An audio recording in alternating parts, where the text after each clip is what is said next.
Welcome to Success Stories. Today we have with us Isaac Yamoah, who's a senior lead auditor at Wells Fargo. Thanks for coming on, man. Nice to meet you, bro. All right, so tell me a little bit about yourself. So, how did you get to your role as a senior lead auditor? So I started off doing public accounting. I have a degree in accounting. So I started off doing public accounting for about 3 years. And then after that, I got into the banking. It's my first job. I was reviewing money laundering accounts. So if somebody lived in, say, Mexico and wanted to launder money to the US, we have certain parameters in our system where we'll be able to capture any red flags or any alerts that would deem potentially risk for the bank. So those will be money laundering activity. So after that role, I worked in compliance and I liked working in the bank, so I kind of stayed in the banking realm. Yeah, and I also thought there were always opportunities for me to move around because it's so big. You can easily move around to different groups if you got tired of a particular department. Okay, that's good. So, like, your undergrad or college or grad school, like, what classes did you take or what major did you? Yeah, so my degree is in accounting, and then I got my master's in finance. So I think that with business courses, you also take some IT classes. And given my experience in the bank, I thought doing some IT work with the IT department propelled me to kind of get more of the IT feel of how the business functions, and also have other certifications that helped me perform my role as what I'm doing now. Okay. So when you were an undergrad or even before going to college, did you see yourself doing this role, or did somebody like clue you into this field? Yeah, so I came to the United States and wanted to, do economics and then potentially get a PhD.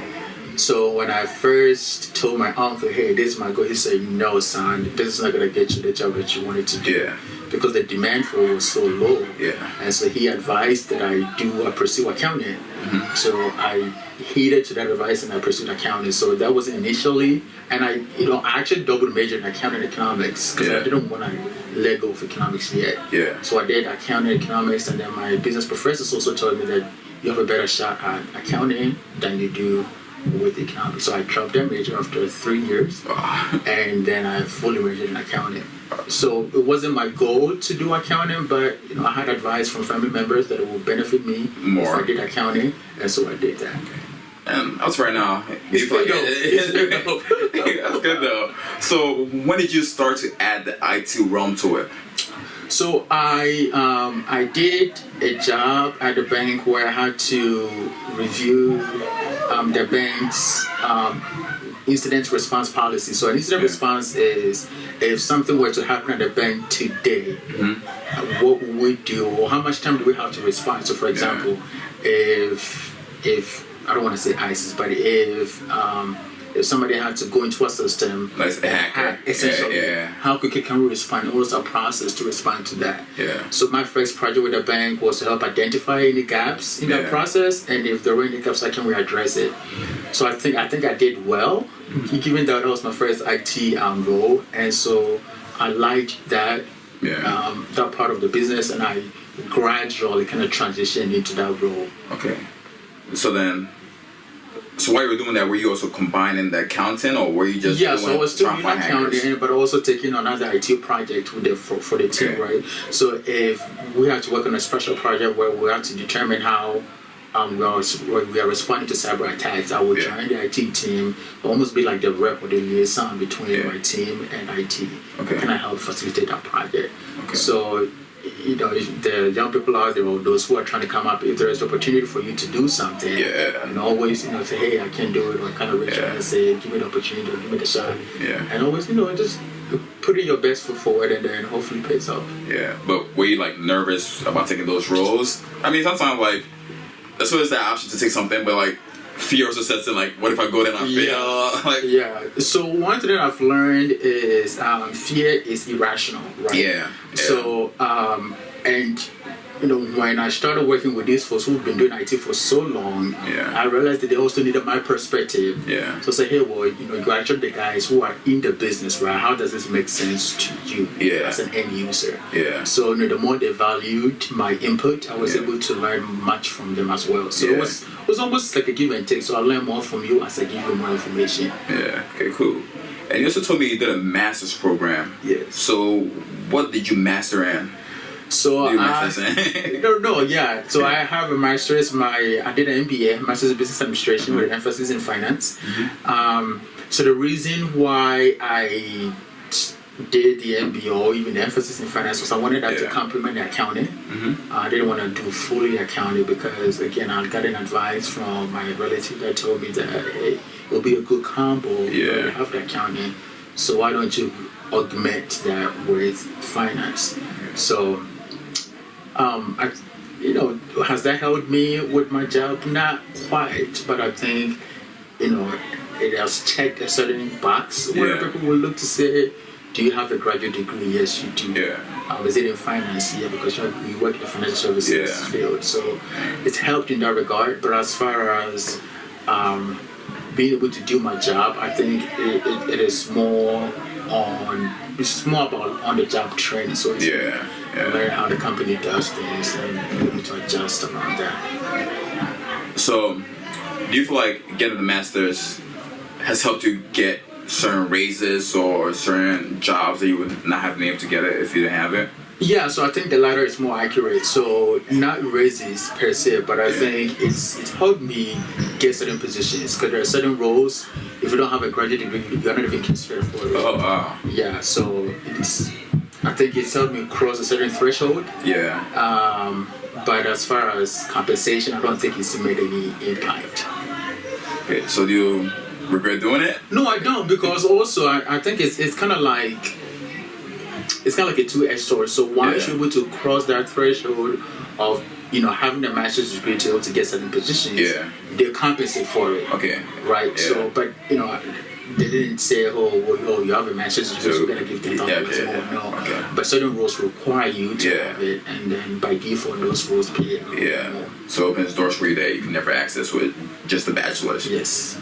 Do you know certain people in your role that have just bachelors that were able to enter like those doors? Yes, but those people have been in that same role for 23 years, but I have not. So again, it gives me the leverage. Yeah. Because I'm coming in with being able to have met that criteria of having a graduate degree, whereas somebody who is on the same level as myself is been in there for like 20 plus years. Yeah. Okay. Right? So you're putting in more time, but I'm not, because I think I crossed the threshold of education. Yeah. Okay, cool. And so while in undergrad, right, you said like professors and stuff like that influenced you. Were there like mentors that you asked for, or how did you like? So I don't think I had a professor mentor in college. Most of the people that advised me were students that were ahead of me, who knew that I was also on the same career path as them. So they kind of gave me advice of, hey, because they are going through the same thing. Yeah. So you get they have the first-hand information, and then you can maybe verify with the professors if they're available. Yeah. But I think, certainly they're working with your own circle. Peers will help a lot. So while doing your master's, were you also working, or were you just doing straight master's? I was working full-time, going to school full-time. Wow. So I would work from Monday through Friday, have classes, Mondays and Wednesdays from 6 p.m. to 10 p.m. Wow. I started my master's program in August 2014. I was done in July 2015. Wow. Yes. This was an intense program. It was all year round, non-stop. Wow. Yeah. But you did it, man. Yeah, I had to get it done once and for all. Yeah. Well, did your job pay for it? My job did not pay for it. So that master's program cost $20,500. Oh my gosh. Yes. That's a lot of money. Yeah. So is there a way, maybe in your field, to get jobs to sort of like pay for masters while working for them, or you always have to do it out of your own? So different avenues. So one, you can go in with your bachelor's degree, and you can get paid, I guess, the minimum, right? And then be with the company for maybe 2+ years, and then you can do the whole tuition reimbursement thing. So what that means is every company has, most their cap is 5K a year. Yeah.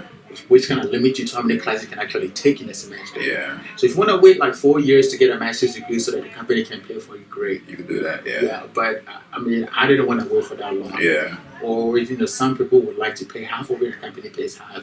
So that brings you down to 2 years. Yeah. Right. So if that's the route that you also want to go, that's fine. But most people who want to do the graduate program have family also. Yeah. So most of them prefer like taking one class or 2 classes a year. Yeah. And split it up between 4 to 6 years. Yeah.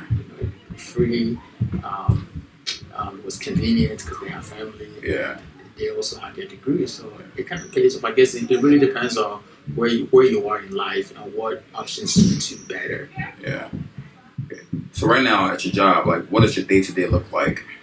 Day-to-day function, it varies every day. So my main function is that I meet with a lot of directors to get an understanding of what their portfolio is. So their portfolio is what kind of business are they servicing, what are the risks that they are facing in their businesses, and how can we as auditors help them identify those risks and give them some recommendations on how they can resolve those. Right? So that's one part that I do every quarter.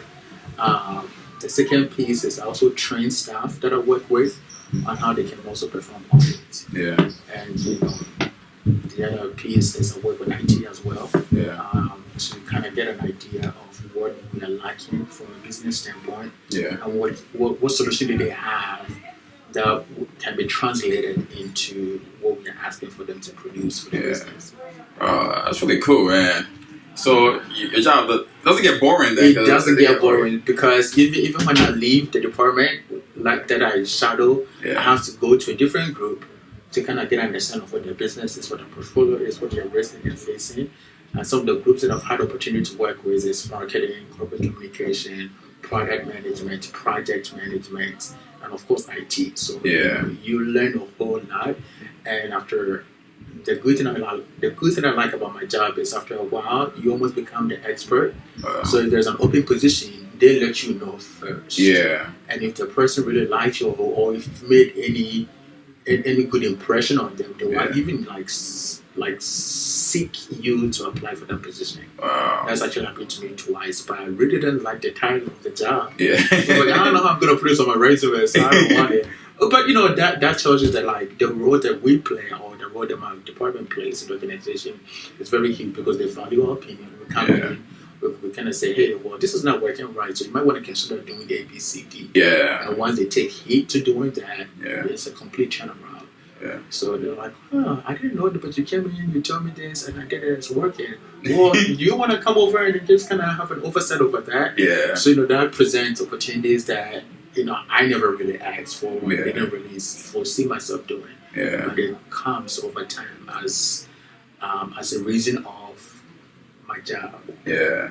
Like there's always like different doors being opened. Different doors open all the time. But also, cool. I think another thing that is important for our job is you always want to build relationships. Yeah. Because it's always not about getting the job done. It's a matter of who can you influence to get your job done. Yeah. Right. So you can't. So when I go to meetings, I try to do that whole icebreaker thing. Right. Yeah. I could probably spend if the meetings for 30 minutes. I can probably spend like 15 minutes just talking about personal stuff. Yeah. When you do that, you establish that connection. Everything else that you ask, it's easy. Yeah. Because man, this guy can talk to me about football, about my family, about my vacation that happened 2 years ago. She can get anything from me if you want. Yeah. But if you go in, hey, I'm here to get ABCD. Man, who are you? I've been doing it for a long time. Yeah. So always build the relationship, break bread with these people, make them comfortable about what it is that you're trying to do, and everything else will fall in place. Yeah. So how's the job market? Is it like easy to get a job, or like do you feel like people struggle if they had the same degree to find a job?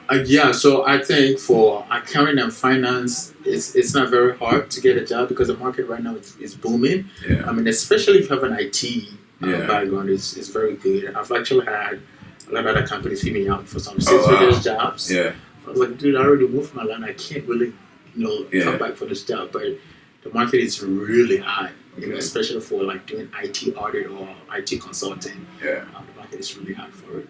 Okay, cool. So right now you work for Wells Fargo, right? Yes. What are the benefits for working? I mean, there are a lot of different banks you probably be working for. Yeah. So benefit from the perspective of an employee is that I just work from home.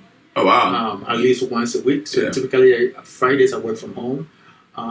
You don't necessarily do overtime. Yeah. And I know that in previous companies I've worked more than 50 hours a week. Wells Fargo is essential. Like people come in at 7:30, they take a 30 minutes lunch, they are out after 8 hours. Yeah. So there is no overtime. So I like that about the company. And also they do support tuition reimbursement. If you want to go any training, they'll pay for your training. If you have a certification that you have to renew every year, they'll pay for you to get it. Okay, cool. If I wanted to get additional certifications, they'll pay for me to do that as well. Wow. Vacation, they give you 16 hours a year to volunteer. It doesn't count against your vacation. If you wanted to volunteer for, I don't know, for like a senior living, whatever, I can spend 8 hours of my work day and not still get paid and not be taken out of my vacation. Wow. Yeah, so they are really big on those things. So work-family balance is good. And they also huge in diversity. So people who have other abilities, people who identify as other sexuality, all of that stuff, they're really big on supporting those as well. That's cool. So, talk about just going back to career. So, up right now, you've gained a lot of experience in your field. If you could go back and undo one thing, what would you undo? Whether your career or your education or whatever it may be. Yeah, I think the ones that I would probably undo would be to have networked earlier. Because I think when I graduated, I knew people who were doing a lot of different things. Yeah. And I was like, man, if only I talked to them earlier, I would have probably known and not gotten myself in the same situation, right? Yeah. So, again, network with your peers that you know are doing the same program, share information with them, and also try to kind of, pick some of their brains. Right? Say, hey, what do you think about this? We're like, nah, man, I don't think this is a good idea. You probably want to do that. Yeah. That helps versus trying to do everything on your own or by yourself. Yeah. So going back, if it's something that would not necessarily change, but I would do differently, you could network more. Yeah.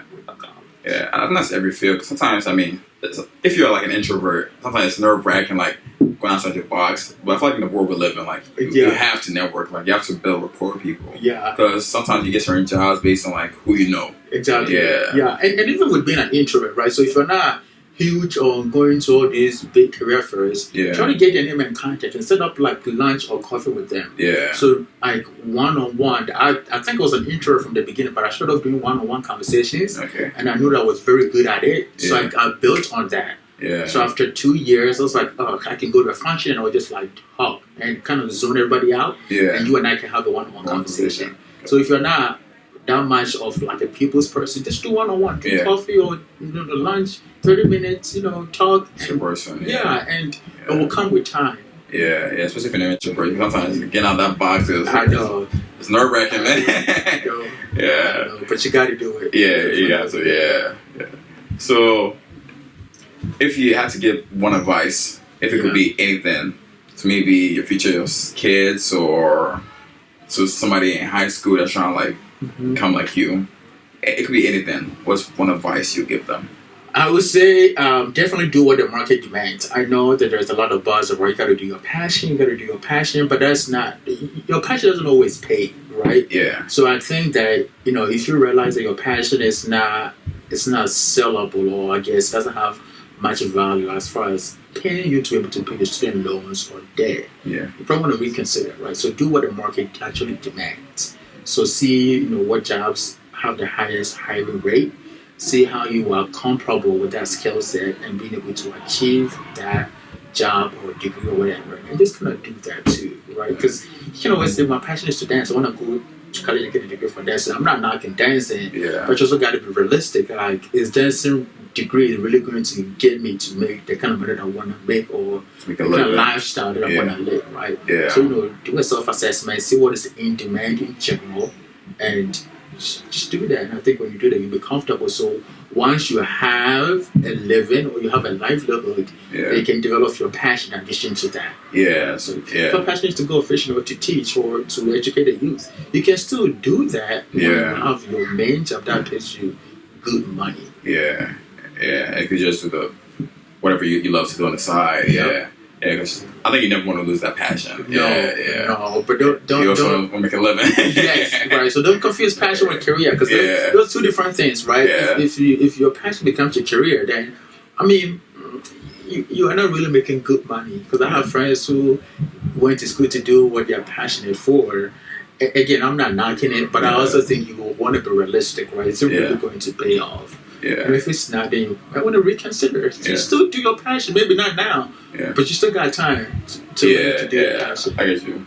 But I mean, sometimes passion and career could mix. Like, let's say you want to be an athlete and you become an NBA player. I mean, that's totally different. I mean, like I have friends whose passion is to teach, right? Yeah. So that I can't knock it. But if your passion is to be like won't make you live. Yeah, like if you want to be like a model, for example, like you're 27, you're still trying to be a model. You like that's tough. Like, go to school, get your degree, do your job, and still do the model on the side. Yeah, you see what I'm saying? Or if you want to be like a songwriter or even like a singer, I get this. That's a very lucrative career. That's your passion, but also have a backup plan. If that doesn't work out, or if you don't get signed. Yeah, something like, you could do.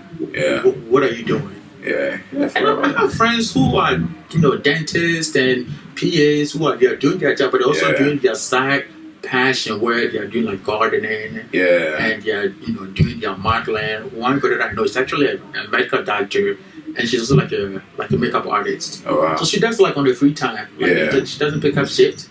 She goes to like these different functions, and she will do like makeup for people for different functions. Oh wow! So that's a good example of being able to have a job that is your livelihood, and also doing your passion in addition to that. Yeah, right. That's the interview, man. That's it. Yeah, thanks for coming on, man. I appreciate it.